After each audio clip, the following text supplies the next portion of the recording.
Hello, I'm Chloe Rigby, editor of InternetRetailing.net, and I'd like to welcome you to today's webinar, Making Promotions Personal Using Data to Reach the Right Customers in Association with Mapp Digital.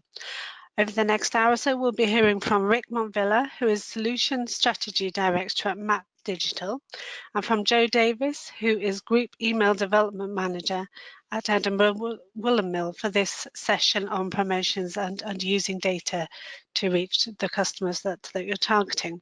So without further ado, it's my pleasure to introduce our first speaker today, Rick Montvilla of Mapp Digital. Rick, welcome to the webinar. Thank you very much. We would like to begin by looking at some of the digital marketing trends shaping retail. And the reason we look at the trends once in a while is really to see whether the things that we have been working on or planning to work on the next year are still relevant and whether there is opportunity to adjust course. These aren't all the trends. I'm sure you guys are familiar with beacons, virtual reality, voice, chatbots, and so forth.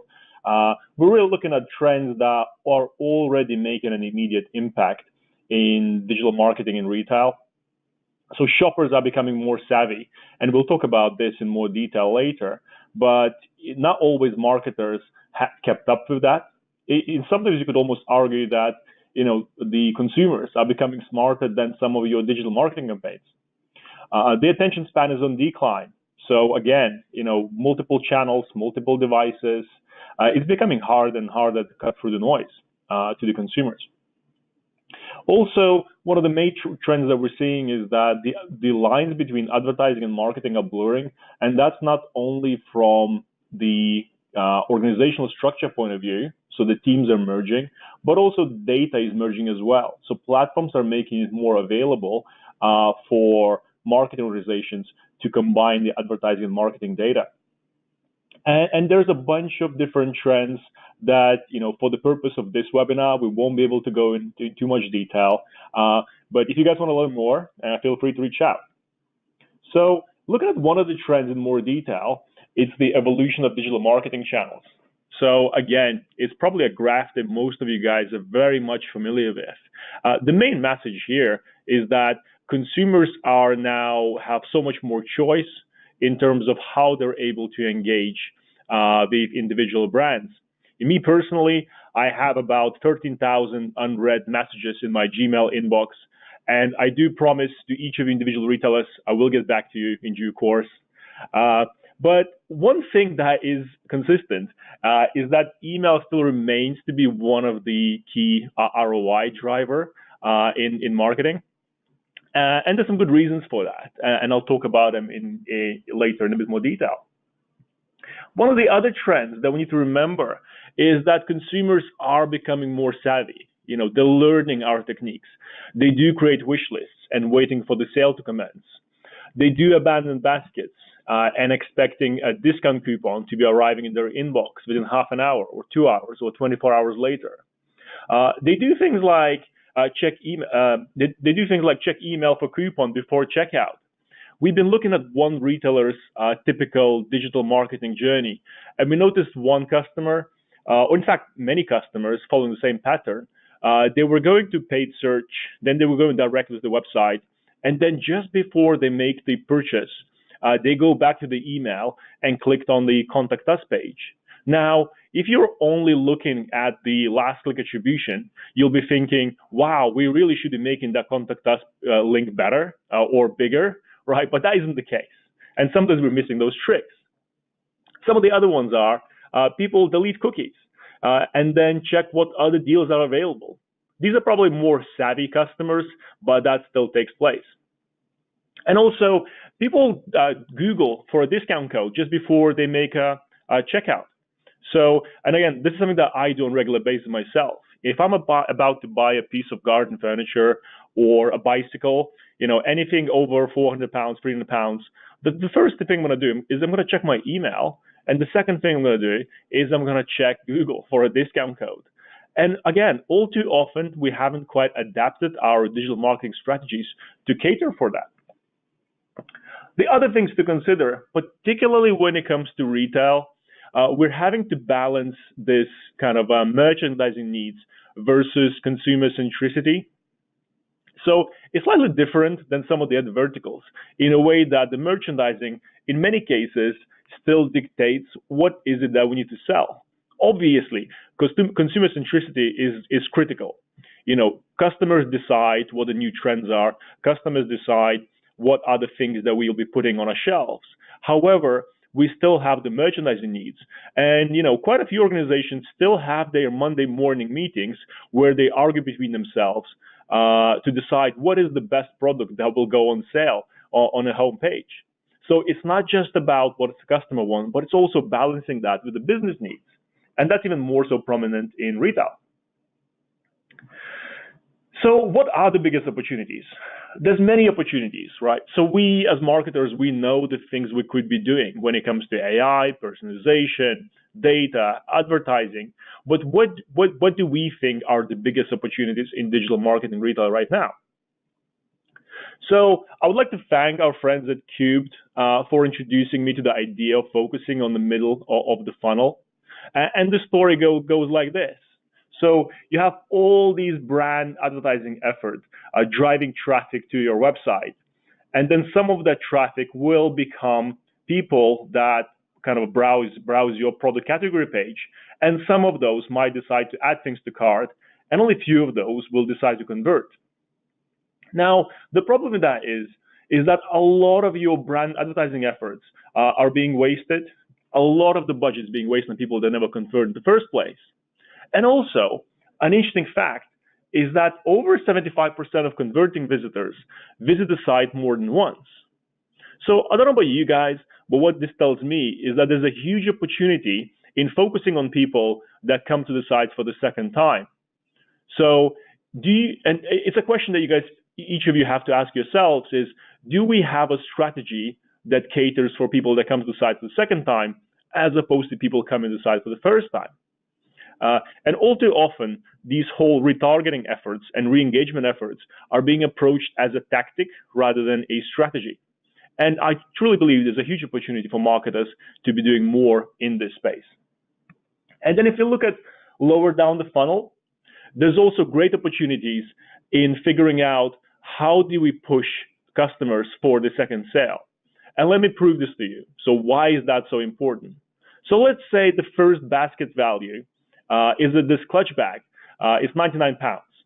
And if you look at your typical last click attribution, we can see that it cost us about 25p to acquire this customer.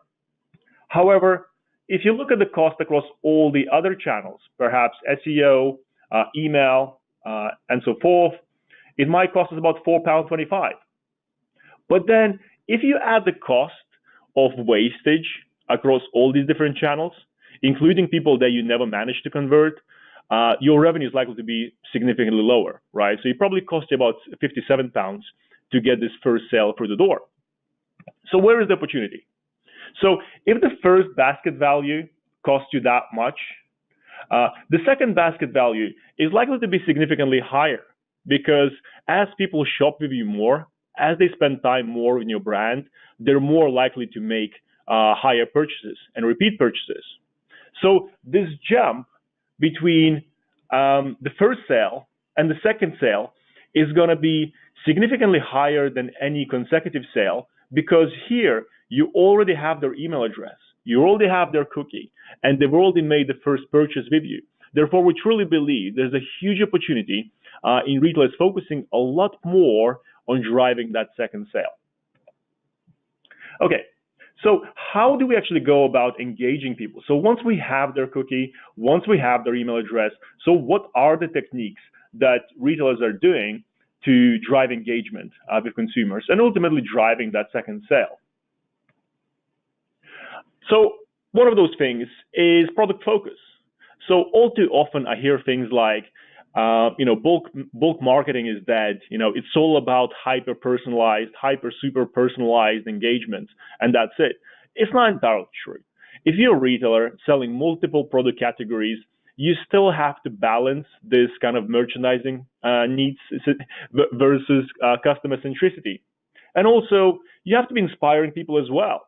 So not every customer might be aware of the products you're selling. So you have to do that as well. The second thing you could be doing is focusing on content.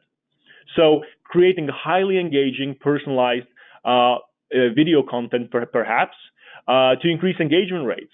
Again, the disadvantage is it costs significant amount of money to produce and also takes time. However, the advantage is it does increase the length of each individual session. The third technique is behavior triggers. So taking customers' behavior on the site and then using that to re-engage customers. And again, a great advantage of that is recovering lost sales and increasing the lifetime value of the customer. Number 4 is using in-market triggers. Now, this is something that I don't see very often. There's some really great retailers in America, but particularly, that are doing this, like Overstock. They're able to identify your kind of in-market events. So, for example, if they're able to figure out that you've just moved house or you're about to have a baby, they use this data to enter you into a sequence of events, rather than sending you a one-off kind of a recovery email. And the last one is transactional messages. So again, I believe that travel companies do this extremely well. So you think about things like Ryanair. So every time you get your flight confirmation email, you will be seeing these upsell messages, because obviously the margins are so low in the flight fares. Therefore, they have to upsell you additional things. And I'm not seeing enough of this in retail right now. And I think there's a significant upsell opportunity. So these are the different techniques that we recommend. Next, I would like to introduce you to Joe from EWM. The reason I like EWM so much is because I believe they represent the UK retail landscape extremely well, mainly because they have huge presence both on the high street as well as online. And also, they're having to navigate the peculiarities of a high-end luxury brand as well as smaller niche brands. And also, they're doing all of this through a very small central team. So, Joe, would you like to tell us a bit more about EWM? What do you guys do? And how do you re-engage customers once you have their data? Okay, I certainly will. Right. Okay. Yes, I'm Joe and I manage email development for multiple brands under the EWM umbrella. As you can see, there's just a handful on screen there. If we pop to the next screen. Here we go. Whoops. Apologies. I've gone one too far. Right. Okay. So the Edinburgh Wooler Group, we have 3.6 million unique customers across the EWM group of brands that Mapp helps us deliver to the market. 1,100 physical stores across the UK and counting. I think there may actually be more than that. We also have separate e-commerce online stores with their relevant marketing teams based in 4 different locations around the UK, with one centrally localized technical and development hub based here in Cardiff.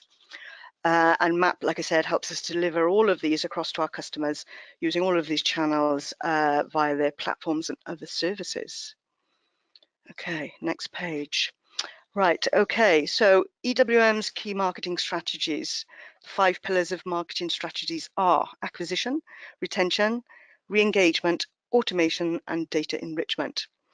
As we onboard new brands, we've got a wealth of expertise, and we use this particular framework because it works best for us. This is carried through as we establish and maintain all of our brands. We also need to keep a balance with our content and with objectives and analyze the results. We continuously adjust these based on our brand types and their needs as they grow.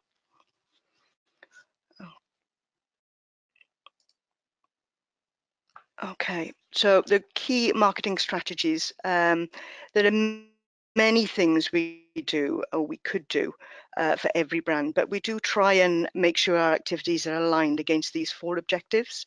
Understanding our customer behaviors, encouraging users to the first time purchase, focus on customers and increasing purchase propensity, and engage customers across all of our channels. And we do this with our key marketing channels. The first one there being newsletters, differencing in frequency based on brand demographic, that is. Email triggers, which is birthday, email trigger a few days before a customer's birthday, personalized web experience, social, paid media, and PPC. I can say that marketeers often miss some simple tricks to capture data. So what we do to drive customer engagement is we add a few additional techniques, and the ones that we use are in-store signups. Currently, we have 250,000 signups a year at our tills without incentivizing or using any digital receipts. This can be brand specific, mind. Display retargeting, product recommendations, abandoned basket, and order confirmation emails. So the brand content strategy. Although we have a standard channel approach, we do recognize that each brand attracts a different kind of consumer, which results in different content and engagement strategies. Peacocks, for example, customers are discount and value driven, but quality is also paramount, quality in both product and delivery of the product. If we take the second brand there, Pond and Home, they're inspirational based. Customers like photography rich content, giving imaginative insights into how their home could possibly look with something as simple as a curtain change. Jaeger, customers engage with editorials which connect them with the brand or the product. More content is story based, giving brand or product history usually. Okay, although we use the same advanced technology and infrastructure via Mapp across all of the brands, there are differences in each. The difference in frequency when it comes to newsletters per week. As you can see there, Peacocks is on average about 6 newsletters containing promotions, offer-led communications. On top of that then are fresh relevance insights and things like that. Austin Reed, a bit less because it's more of a considered purchase because it's a higher price point. Again, it's a higher price point with the Edinburgh Woolen Mill. Jaeger is the highest. Pondon is a different kind of product. People tend to purchase products for the home less than they would perhaps a new winter jacket or whatever. I think our volume of emails, we send about 20 million emails. 10% of that is triggered and transactional. That's quite a lot of emails. And newsletters for the masses. These are not generally personalized. We find consumers can get immune to over personalization use. So we keep that technique to a minimum.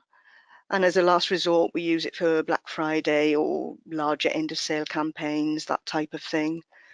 The majority of our emails are built using Mapp's drag and drop tool, which we manage in-house.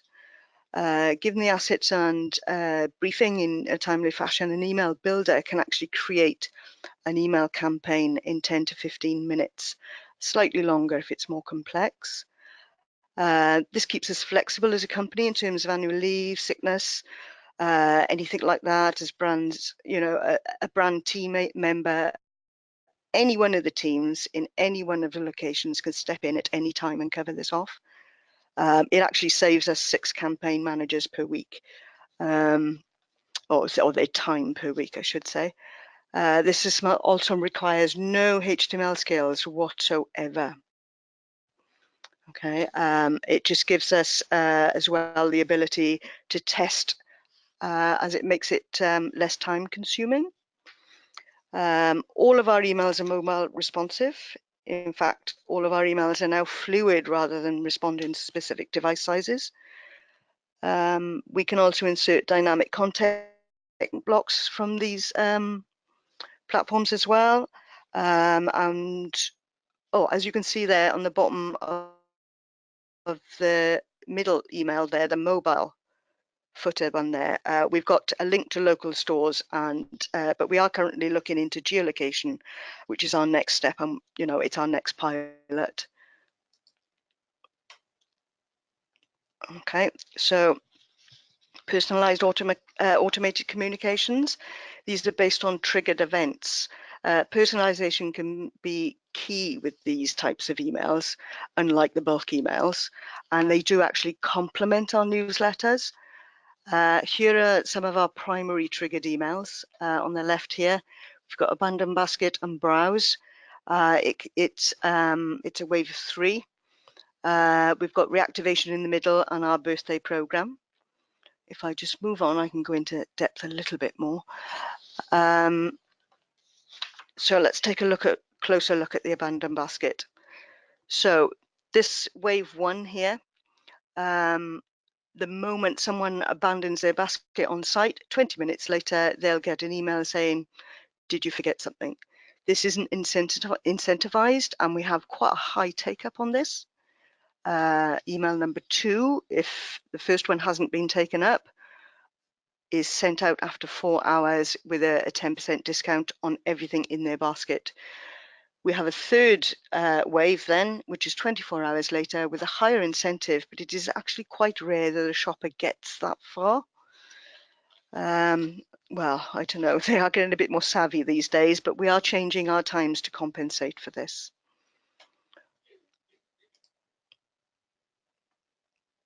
Okay, so a summary here of our abandoned basket. So depending on the brand, we have 2 or 3 waves of abandoned baskets. We do tend to drop to 2 emails during sale periods. We tend to drop the 3rd email because products are already discounted anyway. The abandoned browse is a single phased email. We don't normally tend to change the timing on that because it works well at 20 minutes across all of the brands. Pondon and Peacocks, the first wave is 20 minutes post web session. That's, yeah. Different incentives varying in stages between the high ends and the low end brands. The low end brands, the value brands, tend to sort of purchase the moment they get that discount. The higher end tend to, it's more of a considered purchase, so they tend to wait a little bit longer and they will hit that 2nd email. We've also noticed as well that we've redesigned all of these emails across some of the brands, and in particular, as you see Pondon there, they've resulted in a 250% increase in captured abandoners who have been turned into converters. So that's quite a good metric there. Okay, so moving on a little bit now, and this is how we do it. Here's a screenshot of Mapp's whiteboard tool. This is a simple 3-trigger process. This provides a simple way for us to test and create new personalized triggered emails. It's given us the advantage of being able to do things in-house as well. So the next screen actually shows one that's a bit more intense.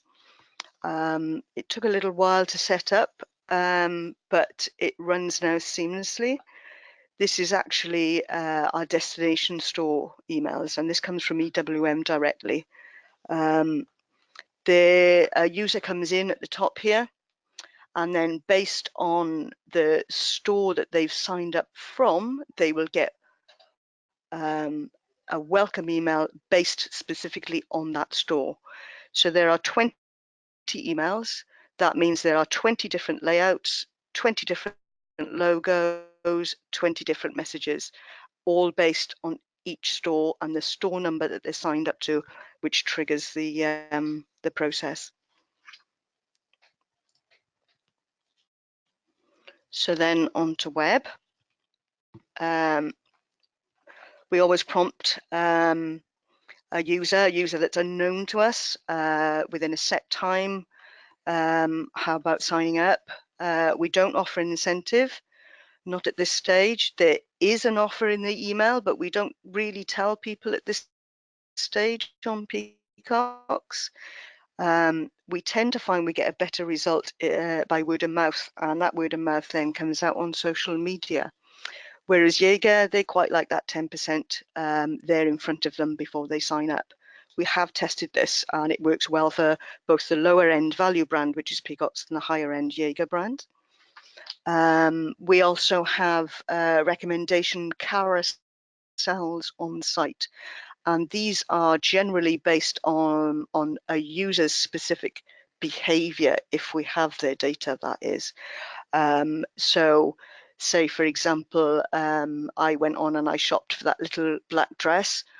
The next day I could go on the same site and see, just for me, that same black dress because I didn't purchase it the first time round. Email product recommendations, we drop these into our emails. They integrate with Mapp seamlessly. Again, it's a drag and drop. Once it's set up in Fresh Relevance and it's created in Mapp, it is literally a drag and drop sequence. There's no intervention needed by the email builder other than them dropping that block into the email.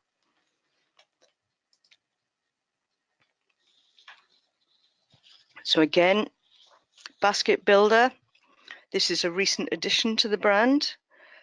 Peacock's in particular, we've been piloting it and it's had a staggering result. So much so that the remaining brands have also put requests to have this put on site. So what happens is a user fills their basket. If it doesn't quite reach the value that perhaps we would like, we will trigger a particular type of carousel. So if the basket is at a value of, say, £39, we can trigger a carousel with products that have lower cost items in there that will just push it over that 40 mark. And again, we've got one for 50 and 60. And then on the right, we've got email countdown timers. We generally don't use these too often. Again, because like personalization in terms of using people's names in emails and things like that, people do get immune to them. So we tend to sort of keep them to a minimum, and we'll use them in a last chance email. So if we've been running a sale all weekend, we'll send this on the Monday, early AM, just to let people know that the clock actually counts down to midnight that night. After that, time is up. So it does actually, and it is responsible for about 35% of our revenue when we tend to run them. Paid media. Right, okay, so 65% of our audience is matched to our Facebook data. This is across Jaeger in particular.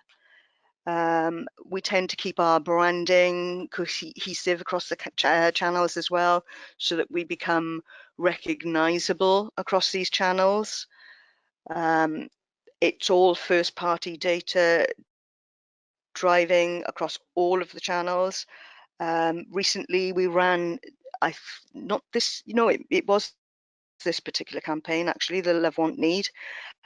We ran it across seamlessly across Facebook, Instagram, Pinterest, emails. All of them were in sync, and we actually had traffic and revenue up by plus 53% on this time last year. So on to transactional messages. All of our emails, transactional emails, go out through Mapp now. We did used to have a third party that was sort of hooked onto Magento, but now we can integrate this into Mapp seamlessly. It also means that we can track a customer throughout their life cycle. This enables us to suppress any newsletters, especially if they've bought, say, the red dress yesterday at £60, and then tomorrow it's actually gone down to 40. We can actually stop them actually getting that email and stop angry customers calling us. It does help. It also gives us the opportunity to upsell within a transactional message to customers that have given us marketing opt-in as well. We tend to keep it very low key because at the end of the day, these are transactional emails. They are not marketing messages. But we do, with some of the brands, embed a reciprocal link between the brands. So for example, Jaeger, a high-end brand, Peacock's a lower value brand. If somebody's gone to buy a considered purchase in terms of a high-end coat or a high-end jumper or trousers or even a suit, they may want to go to Peacock's for the shirt or the the socks and the trousers and all of the undergarment at a slightly lower price. So this is where the reciprocal link comes in handy. And I think we're nearly coming to an end of me wittering on. So to summarize, we've got our segmentation and our targeting strategy right with Mapp. We're doing it the right way. Post GDPR, we do segment in terms of women's wear and men's wear and children's wear more than we ever did before. We've got a good understanding of our brand differences, and Mapp help us achieve this. I also personally, and I know that the brands and the teams do as well, they love the integration with Fresh in terms of the personalization and the recommendation blocks. We are actually becoming masters of consumer behavior. I'm sure we've still got a long way to go, but we are getting there. Going forward, we need to push more into paid media rollout. We are considering rolling out Mapp's DNP to connect our customers so that we've got more of a customer 360 view, cross-pollination between the brands so that we're able to see which one of our, which customers are shopping, say on Peacocks, are also shopping on Jaeger. So that way that'll help us, understand our customers better. So basically, become marketing ninjas. If I can hand you back to Rick, that's me over. Thanks, Joe. I personally found this highly interesting. Very rarely we get to see kind of a real practical advice from a marketer. So I do thank you for that. And just to reiterate, the 6 campaign managers haven't lost their jobs. We're talking about 6 hours of campaign managers' time, right? That's right. Yeah. Yeah. Sorry, that was my mistake. Okay. I'm very pleased for them. So just before I do a quick summary of, I think, the things that I've learned from presentation today, and hopefully you guys learned as well, a quick intro into Mapp Cloud and what Joe has been talking about. So Mapp Engage is being used to engage customers once we have their email addresses or mobile tokens or SMS numbers. And that's what Joe's team is using to create these highly personalized messages across the digital channels. They're also starting to use Mapp Acquire to connect Mapp into the paid media channels. So using the segmentation data and personalization data across the paid media channels. Because more and more marketers are realizing that actually the acquisition and marketing is kind of becoming the same thing. And this is where Mapp Acquire plays a huge part. Also, they'll be looking at extending into Mapp Intelligence. So because we have so much data about customers, about the behavior, so again, EWM as well as other customers will start using this Mapp Intelligence layer to see what are the opportunities that might have been otherwise missed. And then Mapp Connect is the layer into the other marketing ecosystem. So in Joe's example, that was Magento, but it could be any other platform like CRM, DSP, or a BI platform. So to give a quick summary of what my key takeaways are from this presentation, is that you really should be you should stop to compare yourself to the industry averages. All too often, I hear questions around, hey, what should be the average open rate? What should be the average conversion rate and so forth? In reality is, as you've seen in Joe's presentation, the brands are, even in retail, they're very different, depending whether you're talking to kind of a luxury customer or a customer seeking for a value. So it's very hard to compare yourself against industry averages. The key is really about testing different things and turning testing into habits, because really what you should be doing is you should be creating a baseline for benchmarks and KPIs that you compare yourselves against, rather than looking at your competitors.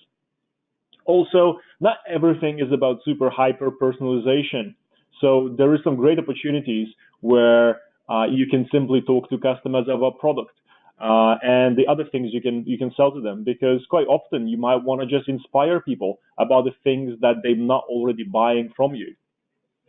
Also, you should be using the right tool for creating sophisticated campaigns. Creating automations and content is no longer available just to techies, right? And for a long time, having your web behavior data, your channel data, maybe CRM data in a single platform is table stakes now for any digital marketing platform.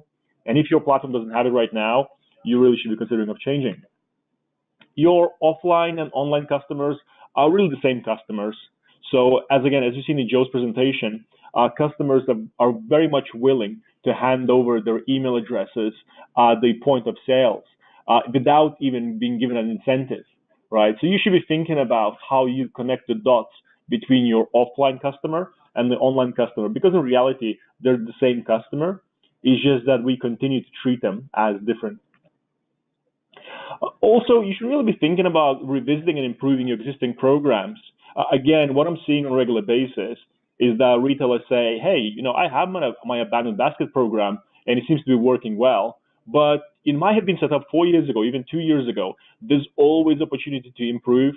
It's so much easier to improve an existing program by being able to identify more people that qualify for it, or maybe by improving the creative.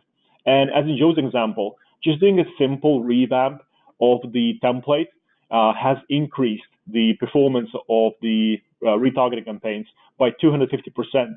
Again, you can't get that kind of result by introducing a new program. So, have a look at what can be improved from what we already have. You should be focusing on the second visit and repeat purchases. So that's the point I was making earlier.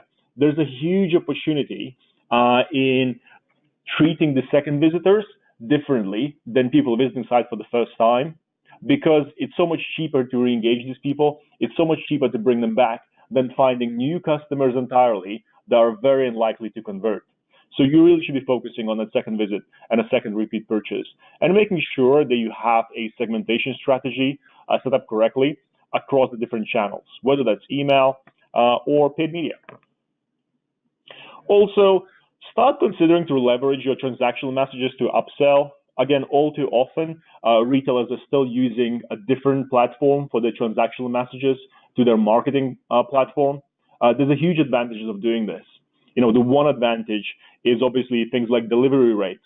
The second advantage is being able to actually see what people are purchasing in real time and using that for marketing purposes. Again, as the example that Joe gave earlier, is that if we know someone just purchased a black dress, and then we have another sale 24 hours later for black dresses, let's make sure that we suppress that person from that sale. And again, sometimes it can be quite difficult to get that data unless it's immediately available in a marketing platform. And the last point that all you guys should be aware of is that the Halloween kids costumes are now available at Peacock's at £8. So do have a look. Have a look at the Peacock's website and treat yourself for Halloween. Okay, guys. At this point, I'm going to hand you over back to Internet Retailing. Great. Well, thank you both for what I think was a really interesting presentation. You'll be able to see on the screen in front of you now that there's a chance to take that conversation a little bit further and join in yourselves at a roundtable discussion that we've got coming up on November the 1st. It's being held at Mapp's offices in London, where we will be having a discussion around mapping consumer engagement across marketing channels, looking at issues from best practices to marketing personalization. So you'll be able to see at the bottom of the screen the email address to get in touch with if you would like to take part. Email events@retailx.net. And then we are now going to move into our Q&A session. I can see already that we have some questions coming in, and we are going to get started. So our first question today is for Rick. Rick, how are you managing the GDPR elements within the Mapp technology? Oh, exciting one. Yeah, I haven't been asked that since May. Yeah. So it is a huge conversation still, mainly because when you're dealing with so many different identities, when you capture data from web, from paid media, from emails, obviously there's a huge concern for marketers to how the data is going to be handled. The data security has always been a thing for us. You know, we're a European company first. The data warehouses were always in Europe. When it comes to GDPR, we only had to add a few things around things like ability to retrieve the entire customer profile using API, the ability to be forgotten again using API. So if someone calls up your call center and complains and asks to retrieve your data or asks to be deleted, again, a single API call sent to Mapp platform will automatically either remove you or extract your data or encrypt your data in a way that it can't be retrieved. That's great. That feeds into another question that's just come in, which I think is covering similar but not exactly the same ground. And that question is, can you talk a bit about where the data comes from to drive the different approaches? And that's actually maybe one for Joe just as much as for Rick. Okay. I'm assuming this is the data that we use to drive the recommendation blocks and things like that. I would assume. Yes, that's Yeah. what I. Yeah. Okay. That data is based on our customers' behavior on site mostly. And again, this covers GDPR in the sense that when a new customer in particular lands on site, they are asked whether whether we're allowed to collect their data. And we sort of have three levels really. One, nothing at all. They're still able to browse the site. We don't capture any data at all. Then there's a middle ground where we collect certain data in terms of cookie for checkout, that kind of thing. That's data that we wouldn't use for tracking anyway. But there's also an all button kind of thing where we'll track their journey through the site. If they provide us with an email address, we will use that then for retargeting. We capture what projects they've looked at, this kind of thing, and then that can be delivered back in a recommendation block. Hope that answers the question. I think that does, yes. Rick, is there anything you would want to add to that? No, I wouldn't have said it better. That's Thanks, Joe. great. So Joe, another question for you. How do you evaluate campaign performance? Okay, there's a few different levels here. Obviously, revenue is key, but obviously there is no revenue if we don't have an open rate or a click-through rate. So a campaign email is literally based on its subject line initially. Again, between the differing brands, a Peacock's customer, for example, would be more inclined to open an email if the offer is in the subject line, whereas a Jaeger customer would prefer a subject line that's more story-led, almost like a BBC line. But if that doesn't work, after that, then we would check content. Then we would check the click-through rate to site, the time on site, ultimately how often somebody engages with the email and the site and then eventually goes on to purchase. That's great. Thanks very much for that. Rick, another question for you. We're thinking of a mobile push strategy. What are the key areas that we should consider? Yeah, absolutely. I think yeah, it really varies on whether you already started an app or you haven't started an app. I think the first thing I would say to anyone that is still in the progress of building an app, you have to build in a mobile push strategy, kind of a customer onboarding strategy. into the app development cycle, because one of the most important things is obviously in-app engagement and app engagement for new customers.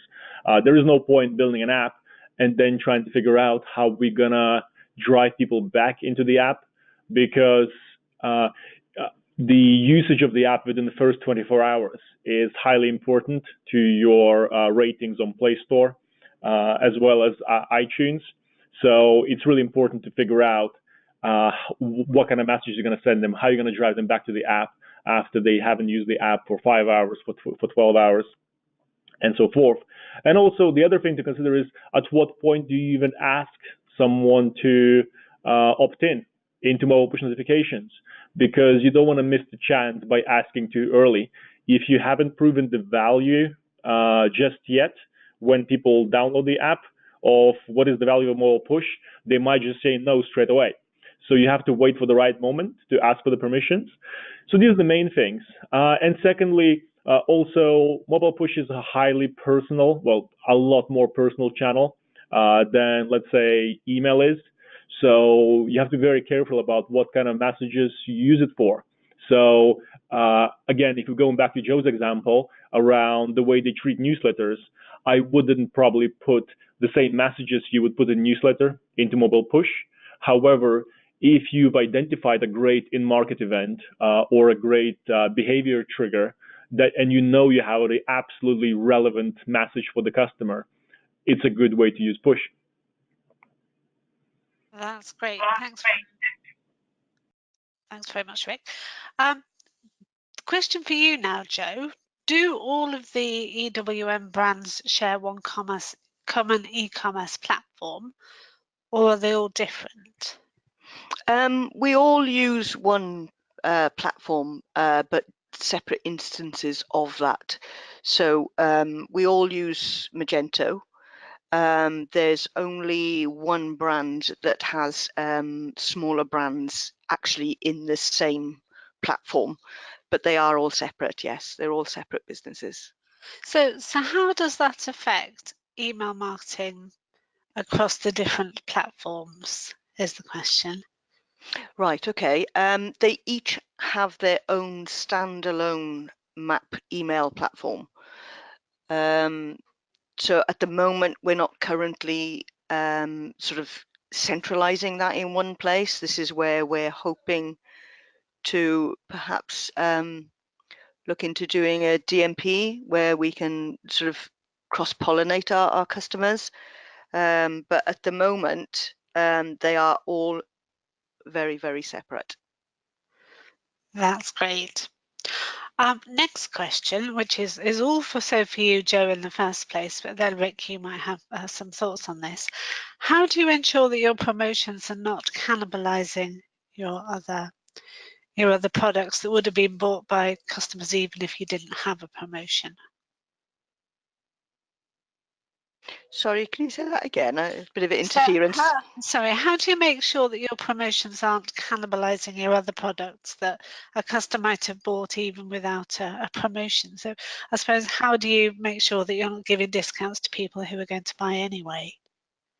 Well, there's always a fear of that, really. But I think a Peacock's customer, for example, would expect something to be discounted anyway. There is always a fear of it. I think we go by past history as well. We use all of our previous data, previous emails, previous revenue, previous product, and we literally analyze everything before we do anything. That's great. And Rick, do you have any additional thoughts on that question? Yeah, absolutely. I'll probably say, as Joe kind of already began elaborating, it is about having that behavior data, and I think it's so critical to have a really solid segmentation strategy to understand kind of how frequently consumers buy, when do they buy, are they more of a discounter buyer? Do these people only come by affiliates? Do they always come direct? Have they ever bought without a discount?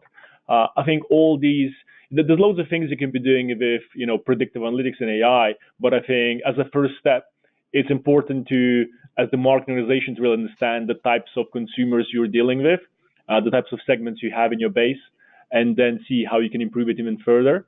But I think that's probably the first step for any kind of marketing retail organization, is figure out these granular segments. That's great. Thank you both. Thank you both for that. And another question for Joe. Are there any brands that you've had to focus on new customer acquisition over retention? And if so, what were some tactics there? Okay, I would say that was Jaeger more than anything.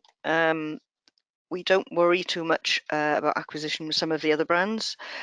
We expect a high turnover, but Jaeger customers are very loyal and of a certain age group as well. So they do tend to stick around a lot, and they tend to grow with the company.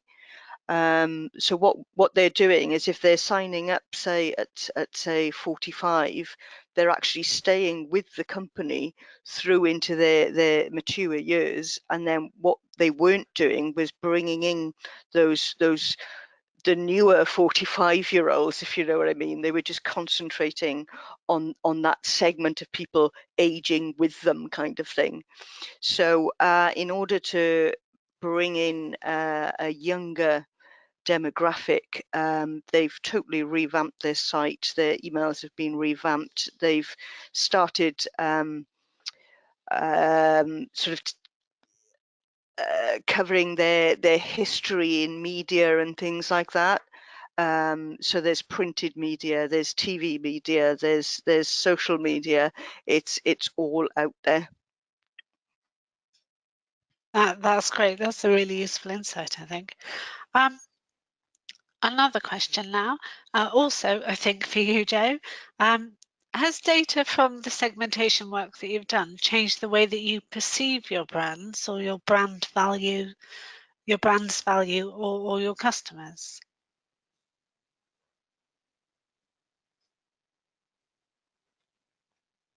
Joe, that's a question for you. I don't know if you can hear me. No, it's actually enhanced it. It's something that we didn't already know. I can hear you, yes? Yes, that's great. Sorry, you were. I think there was a bit of a delay on your line. So, Right. do you want to carry on, or? I can't remember the question. Sorry. Don't worry. Has it changed has the segmentation changed the way that you think about your brands? No, it hasn't. As I said, it's actually enhanced it. It's made us very aware that we were along the right tracks anyway.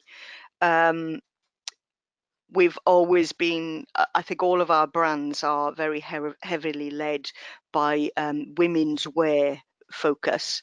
It's actually quite hard to get a male focus on any kind of segmentation, but it is growing. So taking Jaeger into account again, we do have a younger male demographic moving in and moving up. So they do actually have a growing male database. And I think the segmentation in that sense has made things sort of more noticeable. But other than that, no, it is literally made us realize that we were on point. That's great. So I think our next question is our last question for today. Joe, this is something you've touched on already, but how do you decide how much is too much when it comes to personalization? I think our teams in-house actually base this on how they would feel about it. I mean, how would anyone feel? You know, I find it quite disconcerting to have too many emails that are personalized, and you do get immune to it. The first few that I ever had a few years back, I was quite taken aback. Oh, okay. Hi, Joe. You bought this before. How about buying that? That was quite I was quite intrigued by it, but over time it just becomes quite boring actually, and it takes that surprise element away. That's great. And I said that was the last question, but actually we've had another question in. And there is still a couple of minutes if anybody else still has that final question they'd like to ask. This question is for Joe again. Joe, Jaeger customers are very different than some of your other brands. Is it sensible to consider cross-selling? I think it is in a way, yes. Let's put it this way: it's going to be done, or in quite how can I put it? Quite a subtle way. Let's put it that way. I mean, I very often buy high-end products for companies that I've worked for in the past, but I will definitely get my t-shirts and my camisole tops and things like that from somewhere like Peacock's, so yes, I can't see any problem with that at all. That's great. That brings us to the end of our questions. Rick, is there anything you'd like to say as a last word before we thank everybody and say goodbye? Yeah, I just wanted to say thank you very much for listening, guys. If you want to reach out, feel free to drop me an email. Even if you want to reach out to Joe, just drop us a note. We'll forward your requests. But otherwise, we look forward to seeing you on the 1st of November. Thank you, guys. That's great, and thank you to both of our speakers for taking part today. They were Rick Montvilla, Solution Strategy Director at Mapp Digital, and Joe Davis, Group Email Development Manager at EWM, and for joining us on today's webinar. Thanks as always to our listeners for tuning in today and for your many questions. As always, we'll be following up with a link to the on-demand webinar via email, which you can listen again to at your convenience. So thank you all once again for taking part in this webcast, and goodbye.